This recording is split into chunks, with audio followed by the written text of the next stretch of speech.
Namaskar. This is Akhilesh Bhargav. Welcome to Tidbits on Business and Finance with me. India's festival season is over. The pent-up demand has also been met. You will recall that because of the lockdown months, demand had been bottled up. That has also been met. And now what we are witnessing is that the high frequency indicators, as we call them, they are all indicating that demand is now slipping back again. The fact is that because of the corona pandemic, India has witnessed a massive decimation and reduction of consumer demand. An uncertain consumer, a jobless consumer, a consumer who does not have the confidence, an entrepreneur who does not have the confidence, they are both unwilling to either invest or to spend. And because of that, the demand cycle has been slowing down.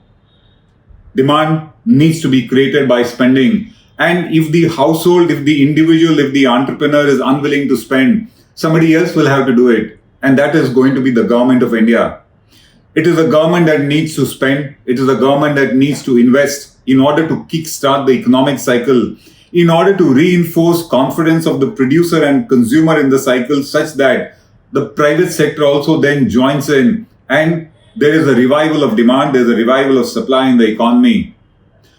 The government's ability to spend, the government's ability to invest is primarily based on what are the funds at its disposal, what is the state of the treasury, or what is the willingness of the government to borrow and spend. Let's have a look at the government state of finances in this regard. The latest reports say that there has been a slowdown in the decline in tax collections, that is direct tax collections in India. In other words, there's a bit of a decline in the decline that was taking place, such that they call it an improvement. Till September, the income tax collections had dipped by 31%. In November, the dip was 25%, some kind of an improvement. Income tax collections on an aggregate basis till November amounted to 4.09 lakh crores. And that is after the refunds being accounted for on a net basis. The same figure last year was 5.44 lakh crores, showing a dip in collections of 25% on a year-to-year basis. This amount, this net collection of 4.09 lakh crores, is a mere 31% of the annual collection target for direct taxes of about 13.2 lakh crores. So 8 months of the year have gone and the collection is just 31% of the target. Corporate taxes have not been doing good. Corporate tax collections till September had dipped to 40% by way of a decline.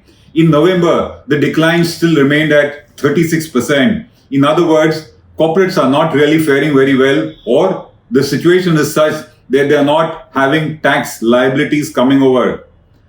No great improvement in corporate tax collections according to us. And then when you factor in the fact that the tax rate cuts for corporates which were effected last year, when they start kicking in, then the performance of corporate tax collections is bound to dip even further. It is the personal tax collection that showed some kind of a noticeable improvement. Till September, personal tax collections were down by 22%. In November, they were down by 13%. Quite a significant improvement if you see on a month-to-month basis. But let's not forget, it is still a deficit of 13%. At this rate, what is expected is that the deficit in tax collections, direct tax collection versus the annual target is going to be in the range of 15 to 18% of what the target is.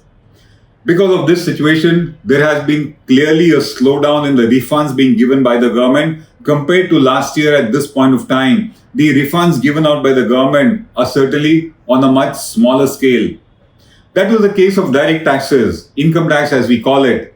In the case of GST, November witnessed increase or rather collection of GST over 1 lakh crores for the second consecutive months. Even though compared to the previous month, there was a dip.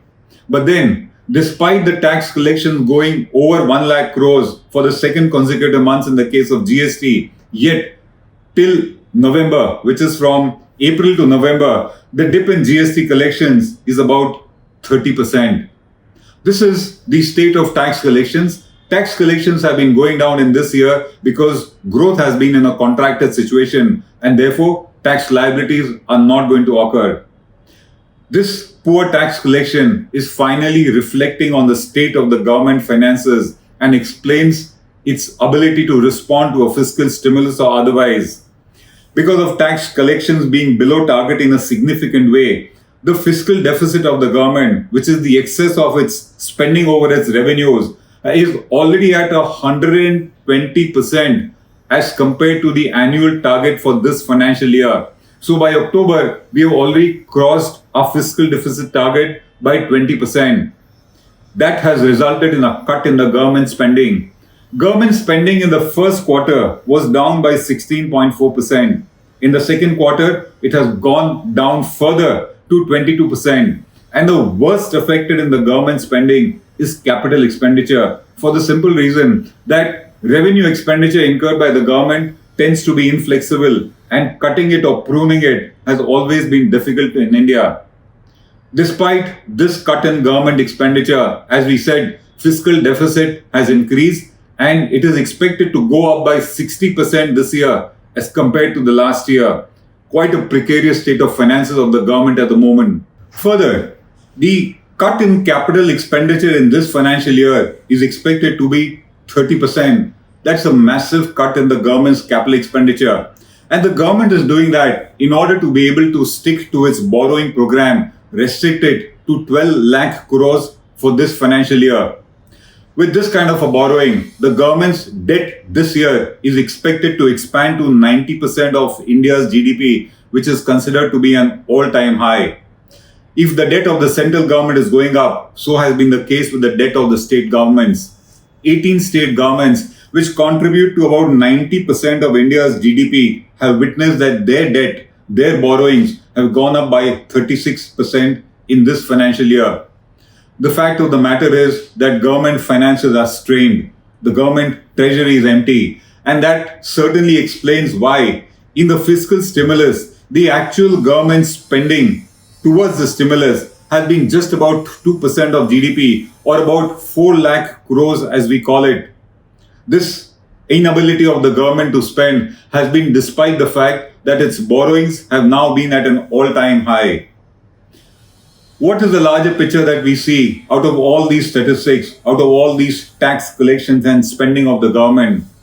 The first one that we see is that despite India needing additional expenditure by the government in order to kickstart demand, in order to kickstart revival on the economy, despite that, with an empty treasury, the government does not seem to have the ability to spend. It will need to spend by borrowing. It will need to spend by non-revenue sources, and it seems to be unwilling to do that. And what we would say is what we said earlier. Now, from now till the budget is announced, do not expect any kind of a further fiscal stimulus from the government. The second is that capital expenditure is being pruned by the government. The government is unable to prune its revenue expenditure, which is primarily on account of salary to the babus and interest paid on loans. With the government not able to prune its revenue expenditure, in order to survive, it has been cutting its capital expenditure, and that means build-up of infrastructure in the economy will suffer. The second is, if infrastructure spending had gone up, jobs would have been created. The net result is, with capex being pruned and cut, job creation, job build-up is not going to take place.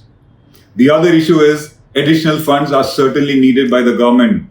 And apart from tax and revenue collections, the additional funds, the additional sources that we see, which are very apparent but seem to be difficult to materialize, are first on account of disinvestment. Disinvestment is one area where the government has been failing year after year. This year's annual target for disinvestment receipts was about 2 lakh crores. The government has not been able to realize it. The other source was privatization. Privatization of companies like Air India. Even that is suffering, and that is not expected to take place during this financial year. The next source of raising funds is to save funds through austerity measures. Cut your revenue expenditures. The government is certainly not able to do that. The government can also build up its funds by not investing in bankrupt public sector banks and bankrupt public sector enterprises. The government is yet compelled to do that. It's a political compulsion. That explains why, despite not having funds, the government keeps pumping money in the public sector banks and recapitalizes them instead of saving the money. But in case the government wants to bolster its own finances, it will have to stop doing that. The government needs to certainly borrow money according to us, especially to spend on capital expenditure and infrastructure projects. That's also not happening. And while the government fails to raise money from all these sources, it has been raising money from the easiest possible source, which is charges extra for petrol and diesel and fuel that we buy. And by doing that, almost 2 lakh crores are expected to be collected by the government in this financial year. The reality of the matter is that while today an empty government treasury stares in our face, this did not happen overnight. It is not because of the COVID pandemic that the government's treasury has gone empty. It was depleting year after year in the past few years because of a falling growth in India. In 2016, our growth rate was 8% a year. In 2019, it had come down to 5%. In 2020, it was below 3% for that year. And today, it is negative. So, growth rate, tax collections, government revenues have been depleting year after year. And while they were depleting, government expenditures were not pruned. And because of that, today what we see is that at a time when we need to spend the most, at a time when we wish the government treasury was strong, we find that it is weak and it is not enough to be able to battle the scourge of the pandemic on the Indian economy. This is Akhilesh Bhargav signing off till we meet again. Namaskar. Now be the first to know about the latest updates on our new news app. Go on your Android or iOS, search for HW News Network. Download our app, choose the language you prefer to get updates in, and be up to date with the latest news. If you like this video, please share it, and we would love to hear your comments in the comments section down here. Also, please do like our Facebook page and follow us on Twitter to get minute-to-minute news updates. For more such shows and videos, well, subscribe to our YouTube channel.